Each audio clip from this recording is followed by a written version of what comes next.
Tak jste to slyšeli. Ale než si odejdete hrát své Hearthstony, LOLko nebo CSko, nechte mě, abych vám pověděl příběh.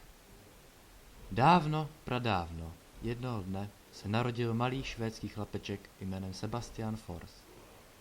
Všichni věděli, že jednoho dne z něj bude veliký muž nového světa.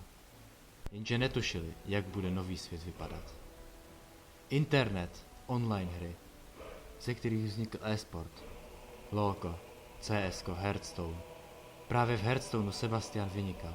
Pod přezdívkou Forsen se snažil prosadit kde mohl. Jenže neustále aktualizace naprosto zničily jeho nejsilnější klásu. Musel se uplatit jinde. Již tou dobou byl jedním z nejsledovanějších lidí na Twitchi. Tehdy to začalo. Díky Plug DJ, na kterém se nyní nacházíme, a který si také Forsen pouštěl. Jednoho dne se objevil první cancer. Poté další. Ale Forsen měl moc zastavit tento příval songů, které otřásly internetem. Stačilo zmáčknout jediné tlačítko přeskočit či zabanovat. Jenže to se nestalo. A cancer se šířil mezi jeho diváky vysokou rychlostí. Již nebylo cesty zpět. Leden 2015. Na obrazovce se mi již po několikáté objevil Forsenův stream. Cancer, co zde hrál, jsem následně neslyšel jen na streamu, ale poslouchal ho i mimo stream. Všude jsem viděl kapu.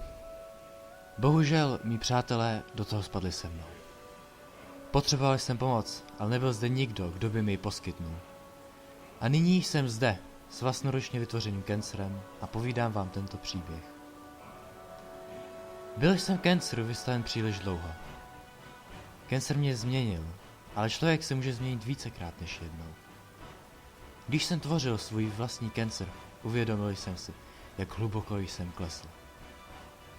Proto jsem dnes tu, abych upozornil, kam to s cancerem spěje a abych vám pomohl najít cestu. Pokud cancer nezastavíme, v jakém světě budou žít vaše děti a vnoučata?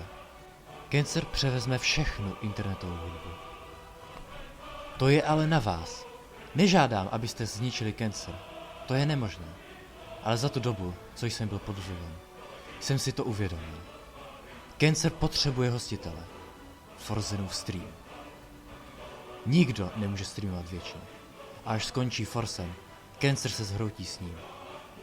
Tímto vás dnes žádám, zachraňte se mnou budoucnost a pomozte mě a Pašovi udržet cancer u Forsena, dokud se sám nezhroutí. A nezapomeňte, biceps je vždy s vámi.